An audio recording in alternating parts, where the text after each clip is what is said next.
लातेहार जिले के चंदवा में चेड़ो मोड़ के पास एक भीषण सड़क हादसे में 9वीं कक्षा के एक छात्र की मौत हो गई, जबकि उसका एक साथी गंभीर रूप से घायल हो गया। ये हादसा एक कार और बाइक की टक्कर से हुआ। मृतक छात्र के पिता ने बताया कि उनके एक रिश्तेदार ने अपनी बाइक उनके घर छोड़ी थी। उनका बेटा अपने दोस्त के साथ उसी बाइक से स्कूल जा रहा था, तभी रांची की ओर से आ रही एक तेज रफ्तार कार ने उनकी बाइक में जोरदार टक्कर मार दी। टक्कर इतनी जबरदस्त थी कि बाइक और कार दोनों बुरी तरह क्षतिग्रस्त हो गईं। इस दुर्घटना में बाइक पर सवार दोनों छात्र घायल हो गए, जिनमें से एक छात्र की मौत हो गई। दूसरे घायल छात्र को अस्पताल में भर्ती कराया गया है। झारखंड में हाल के दिनों में ज्वेलरी की दुकानों पर डकैती की घटनाओं में तेजी देखी गई है। राज्य भर के शहरों जैसे रांची, जमशेदपुर, बोकारो और रामगढ़ में डकैतों ने कई बड़ी वारदातों को अंजाम दिया है। इन घटनाओं से व्यापारियों में डर का माहौल है और कानून व्यवस्था पर भी सवाल उठ रहे हैं।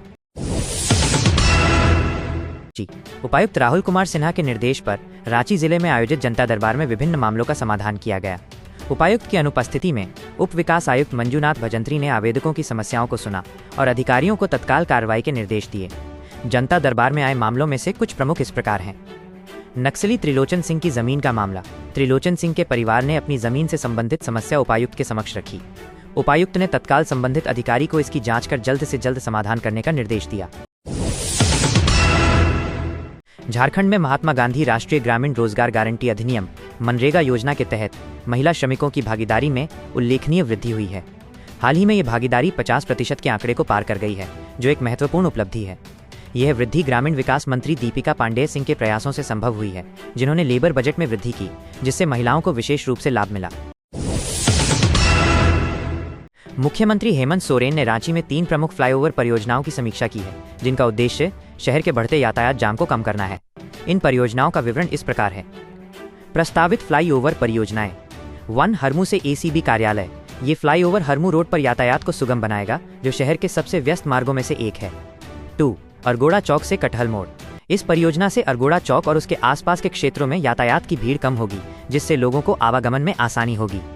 3 करमटोली से साइंस सिटी।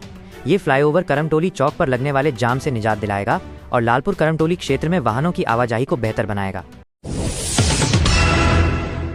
गढ़वा जिले के रंका थाना क्षेत्र के जोगीखुरा गांव में एक चौंकाने वाली घटना सामने आई है, जहां एक व्यक्ति की उसके ही बेटे और भतीजे ने मिलकर हत्या कर दी।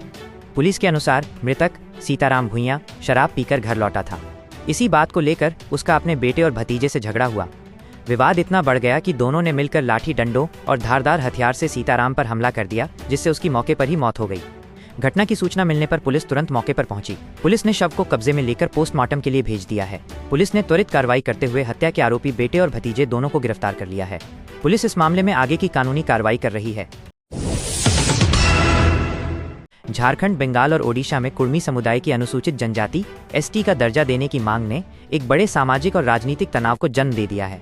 इस मांग के विरोध और समर्थन में कई समूह और संगठन सामने आ रहे हैं, जिससे स्थिति और भी जटिल हो गई है।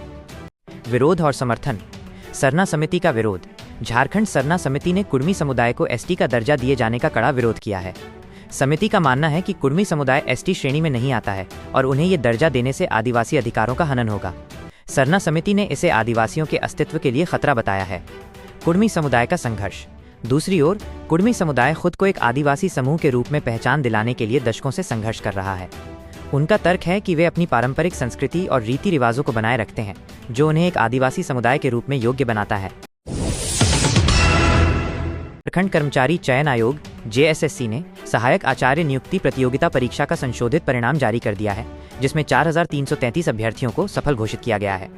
ये संशोधित परिणाम सर्वोच्च न्यायालय के एक आदेश के आधार पर जारी किया गया है, जिसमें आरक्षण नियमों का पालन सुनिश्चित करने का निर्देश दिया गया था। गिरिडीह जिले में प्रेम प्रसंग से जुड़ा एक सनसनीखेज मामला सामने आया है, जहां एक साथ 2 महिलाओं की हत्या कर दी गई है। ये दोनों महिलाएं पिछले 4 दिनों से लापता थीं। पुलिस के अनुसार मामला प्रेम प्रसंग का है। एक व्यक्ति ने अपनी प्रेमिका और उसकी बेटी की गला घोंटकर हत्या कर दी और शवों को जंगल में फेंक दिया। रांची नगर निगम आरएमसी के अतिक्रमण हटाओ अभियान के खिलाफ सैकड़ों फुटपाथी दुकानदारों ने सोमवार को आरएमसी कार्यालय का घेराव किया। ये घेराव लगभग 5 घंटे तक चला, जिससे कार्यालय का कामकाज बाधित हो गया। मुख्य बातें। घेराव का कारण फुटपाथी दुकानदार आरएमसी द्वारा चलाए जा रहे अतिक्रमण हटाओ अभियान का विरोध कर रहे थे। उनका कहना है कि इस अभियान से उनका रोजगार छिन रहा है। प्रदर्शनकारियों की मांग। प्रदर्शनकारियों ने मांग की कि जब तक उन्हें वैकल्पिक जगह नहीं दी जाती, तब तक ये अभियान रोका जाए। वे चाहते हैं कि सरकार उन्हें एक ऐसी जगह दे जहां वे बिना किसी रोक टोक के अपनी दुकानें लगा सकें। गिरिडीह जिले में हुई 2 अलग अलग सड़क दुर्घटनाओं में 2 लोगों की मौत हो गई और 2 अन्य घायल हो गए। बस और ट्रक की टक्कर। ये घटना बगोदर थाना क्षेत्र KGT रोड पर हुई। एक यात्री बस जो गया से मधुबन लौट रही थी, उसमें सड़क किनारे खड़े एक ट्रक में पीछे से टक्कर मार दी। इस हादसे में बस के चालक और उपचालक गंभीर रूप से घायल हो गए। उन्हें तुरंत नजदीकी अस्पताल में भर्ती कराया गया है। टक्कर इतनी जोरदार थी कि बस का अगला हिस्सा बुरी तरह क्षतिग्रस्त हो गया। धनबाद। झारखंड के कोयलांचल में अवैध खनन का सिलसिला जारी है, जिससे आए दिन दुर्घटनाएं हो रही हैं और मजदूरों की जानें जा रही हैं। हाल ही में धनबाद के केशलपुर में हुई एक खनन दुर्घटना में कई मजदूरों की मौत हो गई। इस घटना के बाद भाजपा प्रदेश अध्यक्ष बाबूलाल मरांडी ने राज्य सरकार पर गंभीर आरोप लगाए हैं। दक्षिण पूर्व रेलवे SCR में लोको पायलटों, इंजन चालकों की भारी कमी से कर्मचारियों पर काम का बोझ और तनाव बढ़ रहा है। एक रिपोर्ट के अनुसार SCR में 5163 लोको पायलटों के पद खाली हैं, जिससे मौजूदा कर्मचारियों को लंबी शिफ्ट में काम करना पड़ रहा है। गुमला जिले के घाघरा थाना क्षेत्र में एक 15 वर्षीय छात्र विकेश उरांव की सांप के काटने से मौत हो गई। परिजनों ने आरोप लगाया है कि समय पर इलाज न मिलने के कारण विकेश की जान चली गई। कोडरमा। उपायुक्त ऋतुराज ने सदर अस्पताल का औचक निरीक्षण किया और वहां की व्यवस्थाओं को बेहतर बनाने के लिए कई महत्वपूर्ण निर्देश दिए गए प्रमुख निर्देश। अस्पताल का विस्तृत प्लान। उपायुक्त ने अस्पताल के भूतल ग्राउंड फ्लोर के लिए एक विस्तृत और व्यवस्थित प्लान बनाने का निर्देश दिया, ताकि आने वाले मरीजों और उनके परिजनों को सुविधा हो। अल्ट्रासाउंड सेंटर और कैफेटेरिया। उन्होंने अस्पताल में जल्द से जल्द अल्ट्रासाउंड सेंटर शुरू करने और एक कैफेटेरिया के निर्माण की योजना बनाने को कहा। कुपोषण उपचार केंद्र माल न्यूट्रिशन ट्रीटमेंट सेंटर को भी दुरुस्त करने का निर्देश दिया गया, ताकि कुपोषित बच्चों को बेहतर इलाज मिल सके। हजारीबाग जिले के इचाक प्रखंड में प्रशासन ने फर्जी डॉक्टरों के खिलाफ एक बड़ा अभियान चलाया है। उपायुक्त के निर्देश पर हुई छापेमारी में 4 कथित झोलाछाप डॉक्टर गिरफ्तार किए गए हैं। रांची के पोटका स्थित एक विद्यालय में शिक्षक बसंत कुमार गोप का B.Ed प्रमाण पत्र फर्जी पाया गया है। इस मामले में माध्यमिक शिक्षा निदेशक ने उन्हें नोटिस जारी किया है। नोटिस में उनसे पूछा गया है कि क्यों न उनकी सेवा मान्यता रद्द कर दी जाए। उन्हें अपना स्पष्टीकरण देने के लिए 15 दिनों का समय दिया गया है। अगर उनका प्रमाण पत्र फर्जी पाया जाता है तो उनके खिलाफ कानूनी कार्रवाई भी की जाएगी। ये पूरा मामला कोर्ट के आदेश पर हुई उनकी नियुक्ति से जुड़ा है। कोडरमा घाटी में एक लोहा लदा ट्रक दुर्घटनाग्रस्त हो गया है। ये हादसा तब हुआ जब ट्रक एक तीखे मोड़ पर अनियंत्रित होकर पलट गया। गनीमत रही कि चालक ने समय रहते ट्रक से छलांग लगाकर अपनी जान बचा ली। ये घटना कोडरमा घाटी के 9वां माइल के पास हुई। बताया जा रहा है कि ट्रक बोकारो से बिहार जा रहा था। हादसे का कारण सामने से आ रहे एक अन्य ट्रक को बचाने का प्रयास बताया जा रहा है। इसी प्रयास में ट्रक अनियंत्रित होकर सड़क किनारे पलट गया।